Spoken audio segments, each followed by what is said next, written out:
Hey guys, welcome back to the channel. Today we have the final results for 2023. The results here I haven't covered yet, so a bunch of Deluxe finals as well as Anaheim. So I'm going to go through all the results. I think this is the last set of results before we have BCS Worlds as well as WGP Worlds held in February. So going to cover pretty much everything, kind of give an insight on what Worlds will be like. If you guys need any coaching, feel free to hit me up on my Metafy. Link is in the bottom right hand corner, in the description as well. Feel free to book a session and we can get started on your new season. So first of all, Deluxe finals in Hong Kong. A majority of Shiranui, so 4 Shiranui, 1 Luan, Mygo, Luan, a deck that a lot of people kind of put under their radar, and 1 Prism as well.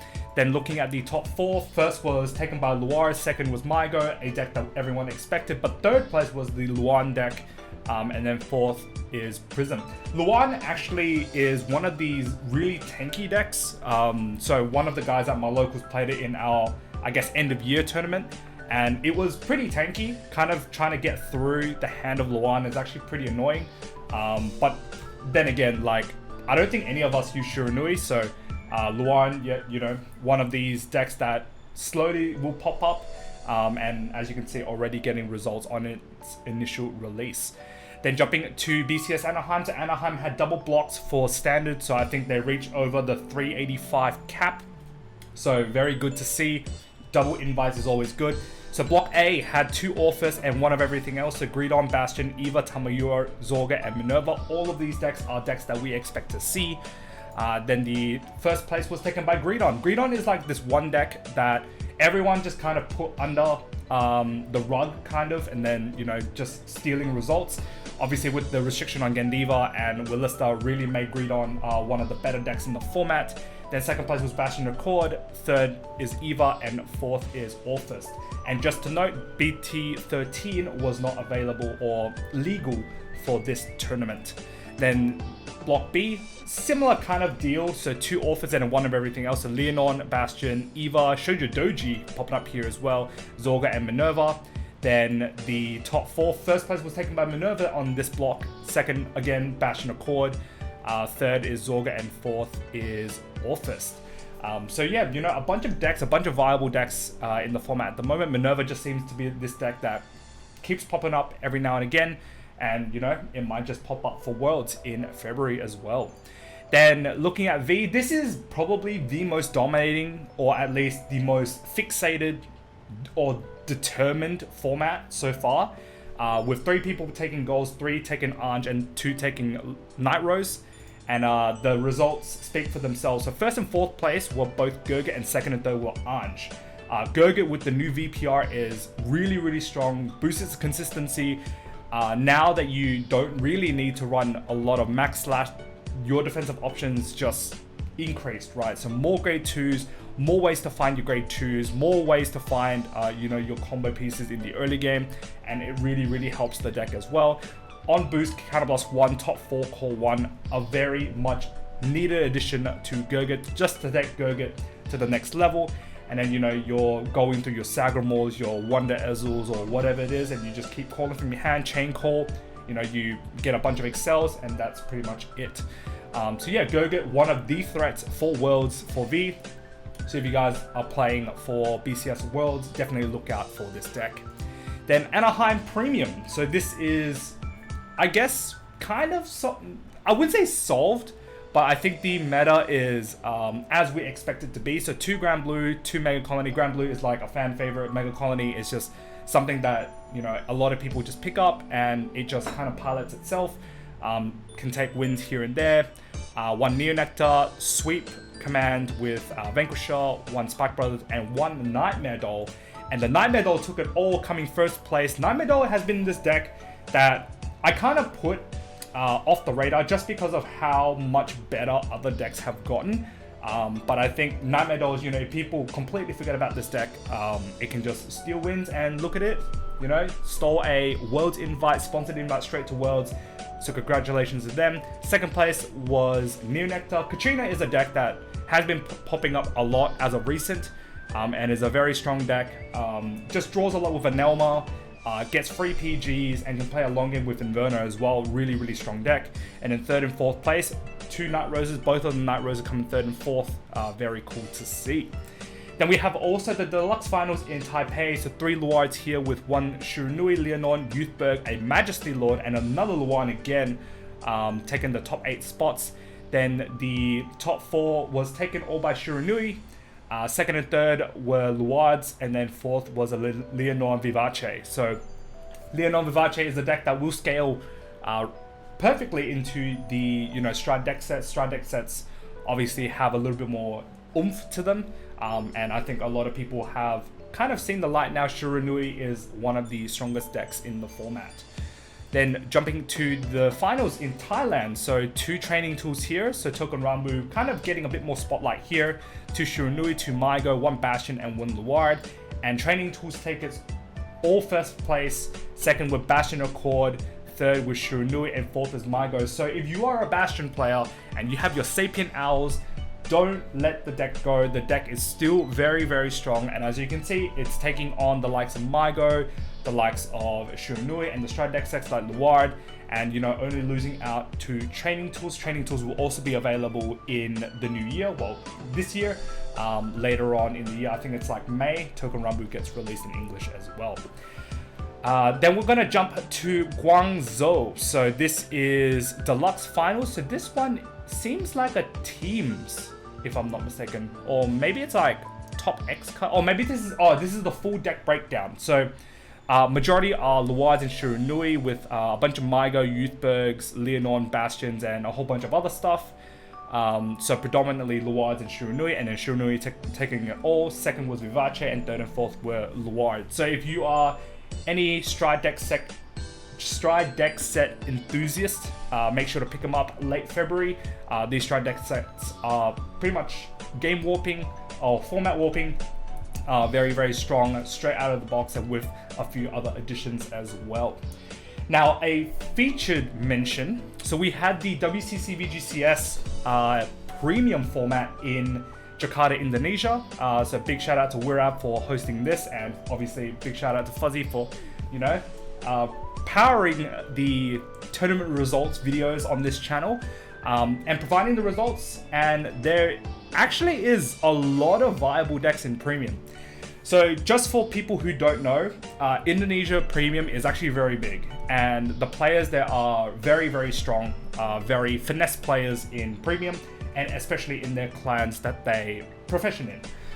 And to see, essentially 8 different builds it kind of speaks for itself, right? So 2 Narukami, 1 of everything else. So a Crestjet, Rising Nova, Victor, Katrina, and Overlord, as well as Yasue.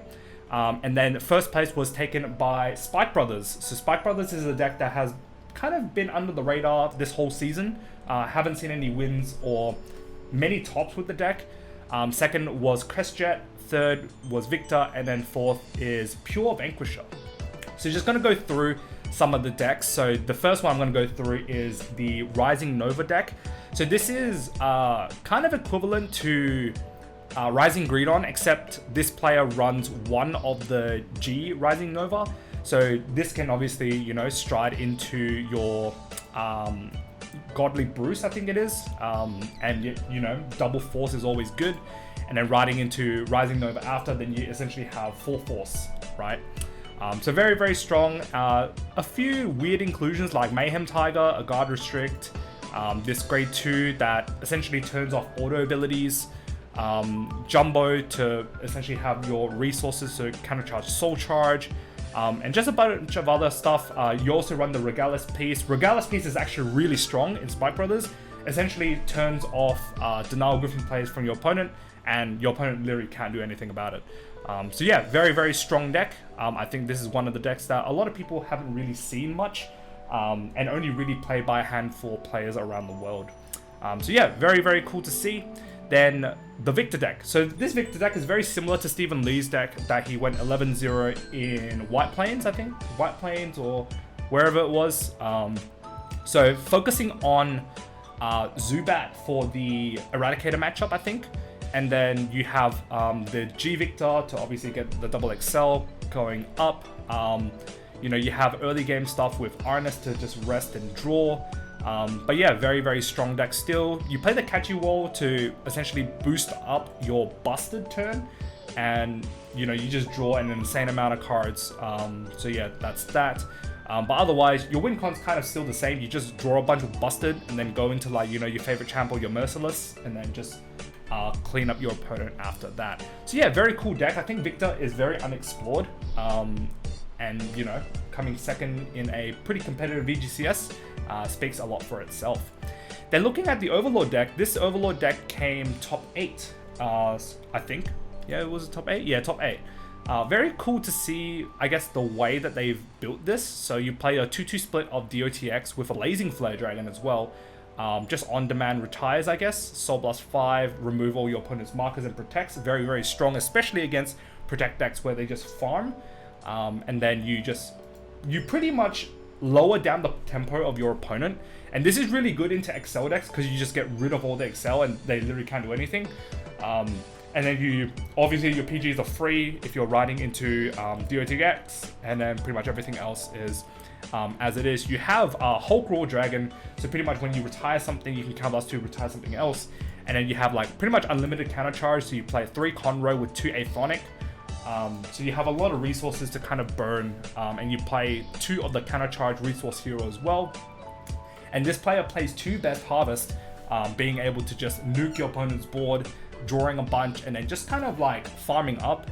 And then you have a Baccarat to essentially Barakat to get a bunch of drives, still playing all your other good stuff like Dungeon Valor and Ziegenberg, but otherwise a very defensive approach to Kagera as well, even though your main offensive engine is actually DOTX itself. The deck runs pretty much 10 crit. Yeah, 10 crit with 1 draw PG, and 1 obviously OT. OT is very strong. And then, yeah, I think, yeah, you're just playing like 2 DPGs, 1 Sanctitude. Yeah, very cool deck, I gotta say. Lots of defensive options in the Hulk Roar as well as the Belog. Belog retires a rested rearguard, and if it retires a rested rearguard, then you Hulk Roar for something else. So it's not completely reliant on G-Guards as well. Then looking at the Yasui deck. So Yasui mixed with Shirayuki. Shirayuki is actually still a very strong component to Murakumo, especially, once you get to your, once you flip 2 victors, you just get a bunch of soul, neg your opponent's power, and unless they hit an OT or have like Honolly, then, that's the only time where this deck actually semi-falls apart. But otherwise, you play this grade 2, essentially you copy it, and then after battle bottom deck, draw 1, bottom deck, draw 1, and just farm hand. So you pretty much ride into G Yasui, stride into your train gets 2 excels, and then you essentially copy the grade 2, bottom deck, draw, and then pretty much have a hand to be able to get through potentially 2 turns. So yeah, very cool to see this deck actually. One of the decks that I completely disregarded, but yeah, Yasui coming top 8, which is very cool to see. And that is pretty much all the results that pretty much ended 2023. I think the next set of results would be BCS Worlds, WGP Worlds. So that weekend is going to be absolutely killer, so be in the lookout for that. A bunch of streams going to be happening for BCS as well as WGP, so make sure to tune into that. Kai, Different Fight, Fuzzy, Orange, GG Mr. Rogers, and TIE Fighter, they're all, commentating all the different formats for Vanguard. And yeah, it's just going to be a really good time at World. So make sure you tune into them, support them, and just kind of see the whole action on the live screen, especially if you are chilling there back at home. So yeah, that's pretty much it for this video. If you did like this video, pop that like button, comment down below what you guys think of all the results that came about for the ending of 2023, what you guys expect to see at Worlds. Let me know down in the comments. If you guys want any particular content, feel free to put suggestions in the comments down below. I will kind of take a lot of the suggestions in mind just to kind of pan out how I'll approach 2024 in terms of content. So any suggestions would be much appreciated. If you guys haven't already, click that subscribe button, and I'll see you guys in the next video. Peace.